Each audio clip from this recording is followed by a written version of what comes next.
other rap record has this many dope MCs on it? Oh my gosh, it's a classic. Another wake up show. Wake up show classic. I'm pulling with my nigga on the wake up show. We kick a little something for the radio. I'm pulling with my nigga on the wake up show. We kick a little something for the radio. Check it, bust it, tune it up. It's the corrupt novelist, Nas involved in this liveness. Radio wave slaves thrive inside. What up? Wake up show flow, hip hop's alarm clock, the bomb spot. Mellow with ganja that makes my eyes turn yellow. Super reclined on my leather sofa. However, close to 9 p.m. Joe Quicks. Kid Jack, I could just see him on the 1 and 2 son. My blood and full pour the rum 92.3. Number one hit the slums representing. Sways the whole team, police the most. What a collaboration. See, I'm comatose, no more knowledge, and I'm born once more. It's the beat that blesses the street, keep in the now. Hip-hop's last prophet hits forth in existence. The 92.3 megahertz for the turf radio waves. Slaves for a phenomenal distance. Electrons the there to slice the cheeks so you can hear some slum literature. Considering will numb your eardrum, kid. You're sleeping like a ladder day. Saint for swinging kings that can wake you up on Saturday. 9 to 12 verbal junkies overdosing Joe Quicks and get you fixed to the mix and then them ghosts went. And you sleep I slap you with the lethal doses of medicine. So wake up with organizing the brethren. Keep. Isn't it weird how spoiled we get, or not spoiled, how accustomed we get? That music now, that wake up show theme song, now associates me with you guys and makes me think of you guys, and it's kind of like I married the two things together. This road to a million and that wake up show theme song they now go together. How about that? Good morning, everybody. This is the road to a million. I am Daron Campbell, your real estate and sales mentor, and this is the road to a million. And I'm excited to be here. I hope you guys are excited to be here. I've been awake. Oh my gosh, it's 9 o'clock. I've been awake for 6 hours now, and my brain has just been spinning with stuff and information. And I wrote, oh man, I think I wrote 20 pages of notes, just simple wisdom stuff that I think might be helpful to all of us. No way I'm getting through all that stuff today, but you know, it's weird when your brain is rolling, when the wheels are turning. I suggest you get up and take some notes, because thoughts are fleeting, right? And all the stuff that you're thinking right now, you're sure you're gonna remember it later, and I'm sure you won't. So write. I keep a journal book next to my bed, and I keep a pen at all times, and before I go to sleep, I write down, you know, what I think I accomplished or feel like I accomplished or should have accomplished, or victories or failures. Every night, write that down, and then when I wake up in the morning, the thoughts that are spinning and swirling through my head, I write those down, and then I write today's objectives down, and even just larger mission type stuff.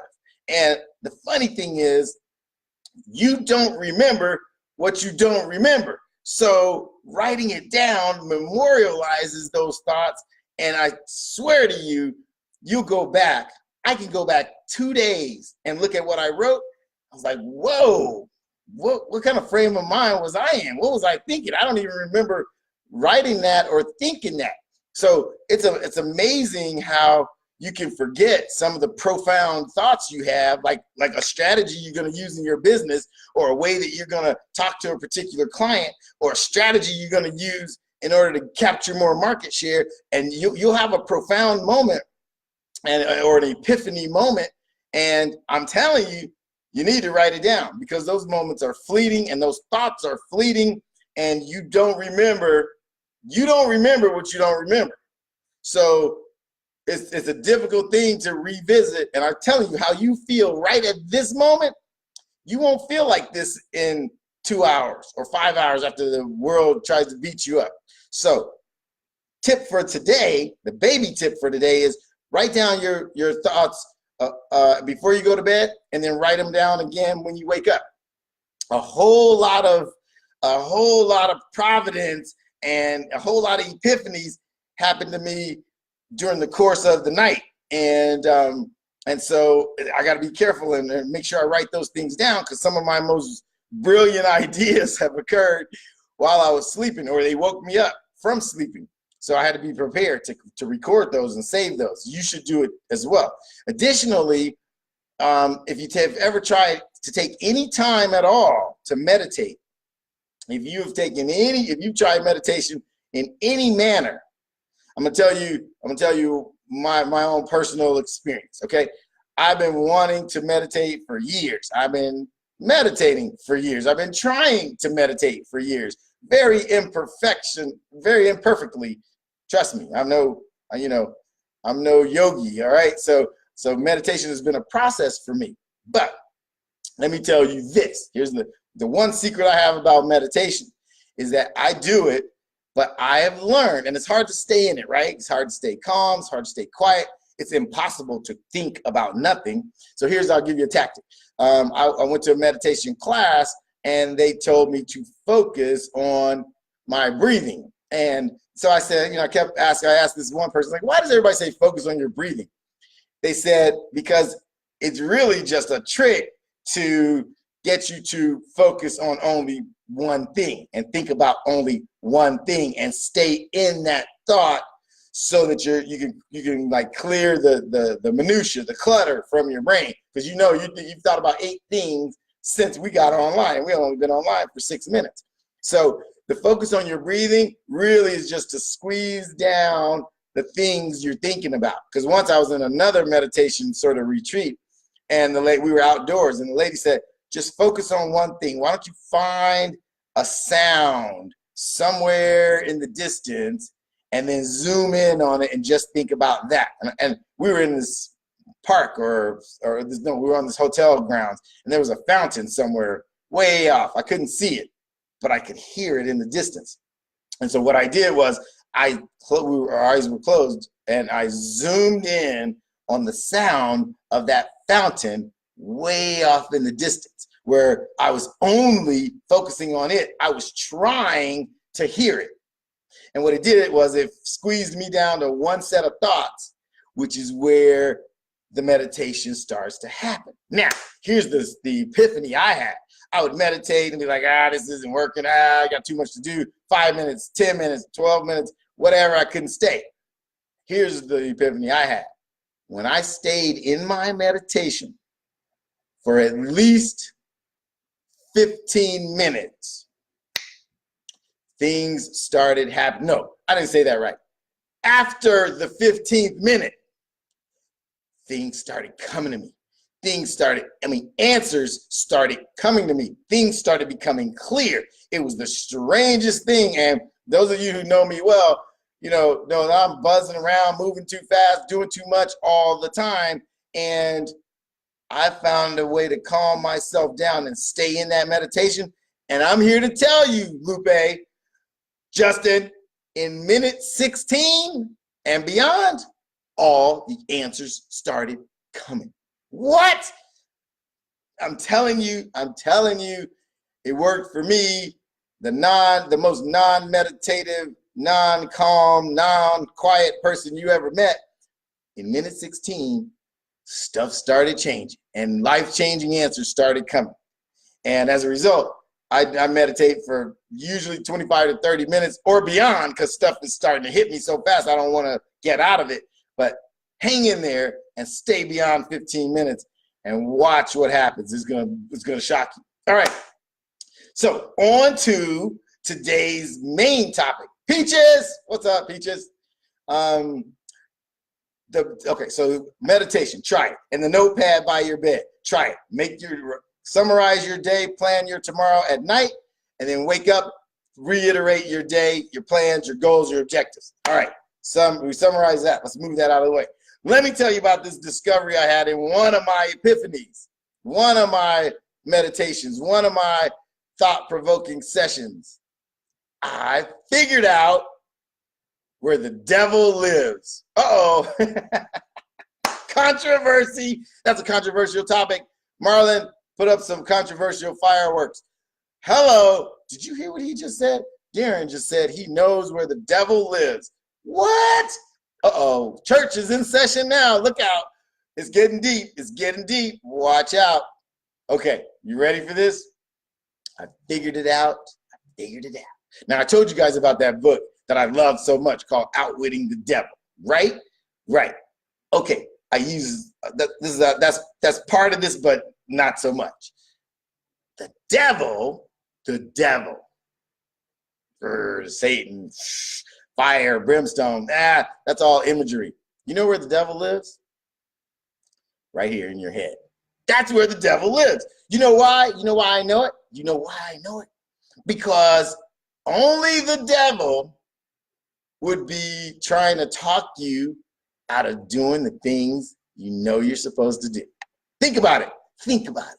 Every time there's something that you know you should be doing, and we talked about this mental strength yesterday, but every time you know there's something you should be doing, every time you know that there's something that is good for you, every time you know something that is in your best interest, every time you know something that would improve your life, every time you know something that is healthy for you, every time you know something that is good for your prosperity or eventual prosperity, every time you know something that is money in the bank, every time you know something that is uplifting and inspirational, did you notice that there's always this little devil of a voice trying to give you reasons why you shouldn't? Or excuses, better yet, excuses why you shouldn't? Ladies and gentlemen, that's the devil. That's the devil. It's not some dude with pointy ears and a pitchfork and fire and brimstone and lives somewhere under the ground with throwing people into an oven. That's some BS right there. The devil is that voice inside your head that is trying to knock you off of your resolve, that's trying to knock you off of your game. That's the devil, ladies and gentlemen. That is the devil. And if you think about it, you know I'm right. You know I'm right because the fact of the matter is every time, and I mean every time, there's something positive for you to do, but that involves any type of effort, why is there this voice that's trying to give you a way out? That's the most destructive thing in your life. That is the most counterproductive, destructive force in your life. How come we spend a lifetime trying to beat down that voice, that force? Because that's the devil, ladies and gentlemen. That is the power of evil trying to keep you from being the best you want to be. And if that's not the definition of the devil, then I don't know what is. A voice that is inside of you already that is always trying to say, hey, it sure would be good to sleep another hour and skip the gym today. Well, you know you worked out yesterday, so you're probably sore. So give yourself a break. That's the devil. Hey, you know, those marketing calls you need to make, those follow-up calls you need to make that you already know is where all the money is. But there's some voice in your head saying, they probably don't want to hear from me today. I probably should give them another day to think about it. That's the devil. That is the devil. That is the devil inside you trying to keep you from doing what you know is in your best interest. Hello, he's trying to keep you down. That's right, Karen. That's right, Ronaldo. He's trying to hold you down. Now, how normal or logical is it that all of us has this interesting thing inside of us that keeps us or prevents us, or that is trying to prevent us from doing the thing we know we need to do most? It's trying to talk you out of going to the gym and get your temple, your body into its best possible shape. It's trying to talk you into not putting in the work in your career or your job that you know would do nothing but get you promoted or get you market share or get you paid. That voice is always at work. It's freaking 24/7 at work. How logical is it that every human on planet Earth has that voice somewhere inside of them? That, ladies and gentlemen, is a universal, powerful, stinking thing. Wait, even look at it like this.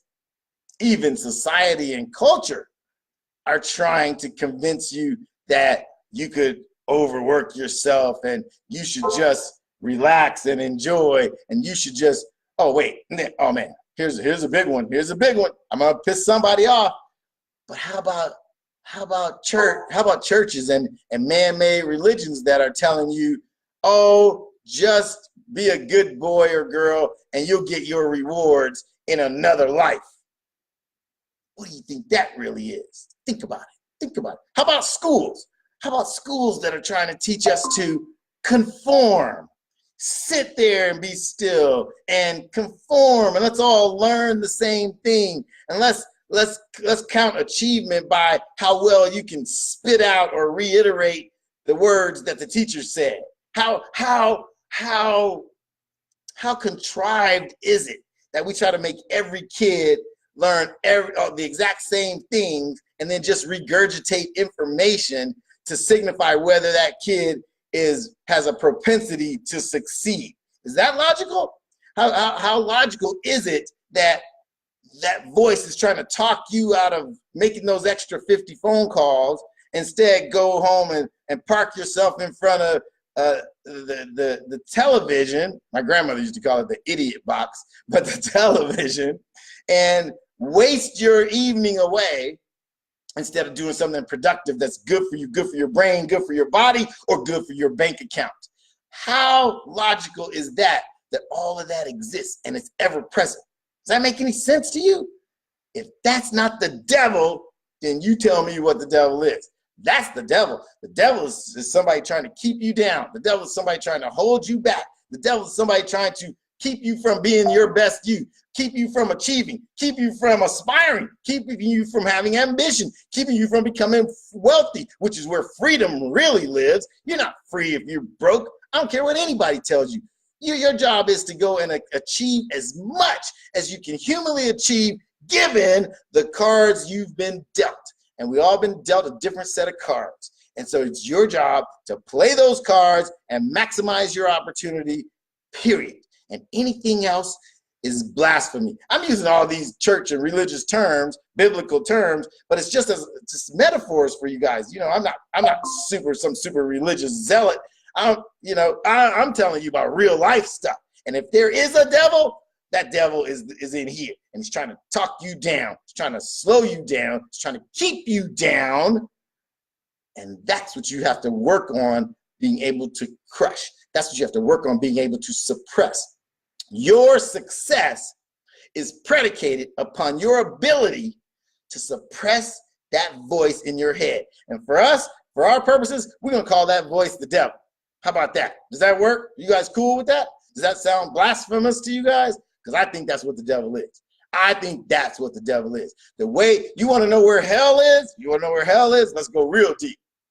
It's right here on earth. If you live poorly, if you live in poverty, if you live in bad health, if you are trapped in a body that's more like a prison than a temple, if you are stuck in a rut that has you earning too little money to cover your lifestyle and your family's lifestyle of your choice, then you're in hell already, ladies and gentlemen. And don't let anybody tell you anything different. The way to get out of hell is to get free. How do you get free? You got to get yourself together. How do you get yourself together? You got to suppress that voice that's telling you don't go to the gym. Don't eat healthy. Don't do the hard work. Don't work harder than everybody else. Just go ahead and skip out on your work. Go ahead and miss your workout. Go ahead and don't improve your brain. Don't read a book that might make you smarter. Just sit and watch some brain dead TV. How about that? That, ladies and gentlemen, is the force that's keeping you down. And until you learn to quiet that voice, mute that voice, step on that devil's head, you're going to have trouble in life. You're going to struggle. You're going to struggle because you're going to be so weak-minded that voice is going to win, and that voice is going to influence you. Success starts with your ability to do the things you don't want to do anyway. Doing the things that you don't want to do, that you know you need to do, despite the fact that you don't want to do them. Well, that's a mouthful, right? But that's what I'm talking about. What is your ability? How strong are you? What's your propensity to carry on and move forward and do the things that you know you need to do, despite the fact that you do not want to do them? With that, you can measure exactly how far you're going to go in life. And if you don't start practicing suppressing that voice and defying those desires of the flesh, which is bogus crap, the desires of the flesh. That's desires of the mind, a weak mind. If you think you ought to eat a chili cheeseburger and suicide animal fries every day for dinner, if you think that should be your main staple instead of some cheap treat once a month, then you got a weak mind, because you know that's not what's best for you. You know it. You just suppress it. You just don't listen to the God side of your mind. You listen to the devil side. You listen to that voice, that voice that's trying to talk you into the worst possible activity. It's trying to talk you into the worst possible thing you can do for you. You got to turn that around. You got to get strong at saying, shut up, devil voice. I'm better than that. You're not talking me out of going to the gym today, because I know the gym makes me better. I know Netflix makes me worse. The gym makes me better. A self-help book makes me better, and sitting around drinking whiskey makes me worse. So now, what's going to win for you? Where are you going to? When are you going to conquer that? Because here's the process. Let me tell you how this works. You practice saying no to the devil voice. Practice it and practice it in the little things. And you continue to do the little things that you know you need to do. And what happens is, as a good friend of mine used to always say, everything is cumulative. Everything is cumulative. What does that mean, Darren? What does everything is cumulative mean? It means everything adds up over time. Everything adds up over time. So if you say no to the cheeseburger and chili fries, then the cumulative effect of saying no and no and no again and no again is that you will find yourself, if you're choosing healthy food over terrible food, you'll find yourself getting in better shape, feeling better over time. Does it happen overnight? No. It happens over time. That's called the cumulative effect of that. If you find yourself reading books, you make it a point to read a new book every month, 1 book a month. Hey, break it down, 10 pages a night, 15 pages a day, whatever. And you knock out a book a month. You end up knocking out 12 books in a year. You end up knocking out 120 books over 10 years. You have an education now that is going to do nothing but help your proliferation. Is going to help your growth. It's going to help you get better. It's going to help you get stronger. If you, in your job, go the extra mile, make that extra 10 phone calls, get up a little extra early, arrive early, stay a little late. You do that again and again and again and again, then it becomes easy for you, because anything you keep doing over and over and over again becomes your habit, starts to become easier. And then the cumulative effect of that is what? Let's see. If I put in an extra hour in the morning and an extra hour at the end of the day, then that gives me the opportunity to talk to 50 or 60 extra people per week. 50, 60 extra people per week is 250 to 300 extra people per year. And if I can convert 10 of those people over that 300 over the course of a year, that's, did I say 10?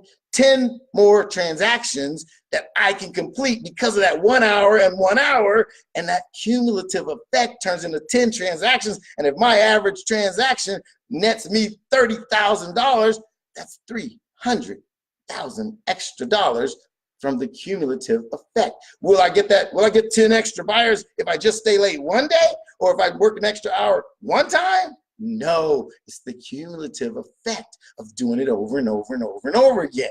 If you opt for fresh vegetables instead of cheeseburgers and French fries, what's the cumulative effect over a year or 2 or 5 or 10? better shape, better health, live longer. Look at us. We're dying of strokes and heart attacks every day. Every day. My condolences to Angie because she lost somebody really close to her yesterday. But the fact is, you guys, you can affect all of this. Everything is cumulative. So now what what the little things you do add up.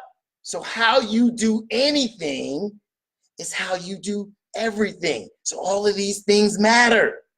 So I want you to practice suppressing that devil voice that's trying to talk you out of doing the right thing and trying to and convincing you that doing what's good for you is not the best thing, it's not the fun thing, it's not the, you won't enjoy that as much. Well, forget about enjoying it as much right now. How about the spoils of the compound effect and the cumulative effect that you're going to realize 2 years from now, 5 years from now, 10 years from now? You plan to still be alive in 10 years?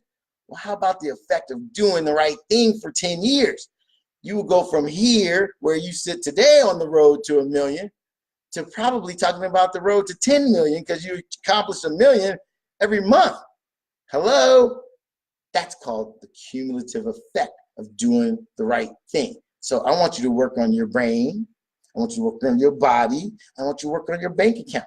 And there are things you can do from a discipline standpoint every day to improve each of those. But it starts with shutting up that devil voice in your head that we all have. I just told you where the devil lives. It's right here. That's profound. I never heard anybody say that before. Maybe that's the topic of my next book. I know where the devil lives. What do you think? I like it. I kind of like it. So ladies and gentlemen, please, let's take this take this to heart. I mean it. I think this is one of the more profound conversations we've had on the road to 1 million. I mean, if you guys agree, let me know. If you disagree, let me know. I'm here to help. But I'm feeling this. I feel this wholeheartedly. I really believe that voice in your head is the strongest negative in your life. And that one thing is keeping you from doing the things you know you need to do most. Salespeople, cold callers, marketing people, getting your marketing message out there, employees, getting to work early, doing a better job than anybody else, not sloughing off because the rest of them are. You know what you need to be doing. Shut that devil voice up and let's take over. Right, Lydia? Come on, people. Are you with me or not? Thanks for rolling with me, everybody. I'm Daron Campbell. Check your quicks better than your last fix. I'm your real estate and sales mentor, and I'll see all of you at the top. Make it a great day. Severing whackers with sway, the host dose of facts mix. Baby dolls frontin' so Saturday nights open. Hopping on the 101, time scoping 92.3 degrees, choking on chocolate. FM dial smoking, Prince Poe blows up from LA to a boat, and I'm out. Yo, it's the wake up show. My genetic makeup, take up 130 pounds of beef. But lyrics shake up like January 17th, crossover 16th. Them seasons process. Protect your neck and wear a bulletproof vest on your tots. Amateurs bandage your cornea, cause you don't want to see California, see arsenic spitting arsenic with weight tech and dope. Have a great day, my people. Love you. This ain't as stiff as the rip of brass cast out slash like racist crackers with whips. Come equipped, you're losing your paraphernalia. I'm a hip-hop apostle singing the gospel like Mahalia Jackson. Each Saturday, 9 until the break of dawn. Put cocaine on my tongue, you got crack. Now rock on, rock on, rock on, rock on, rock on, rock on. Oh, I'm fooling with my niggas on the wake up show. We kick a little something for the radio. Oh, I'm fooling with my niggas on the wake up show. We kick a little something for the radio. Saturday night.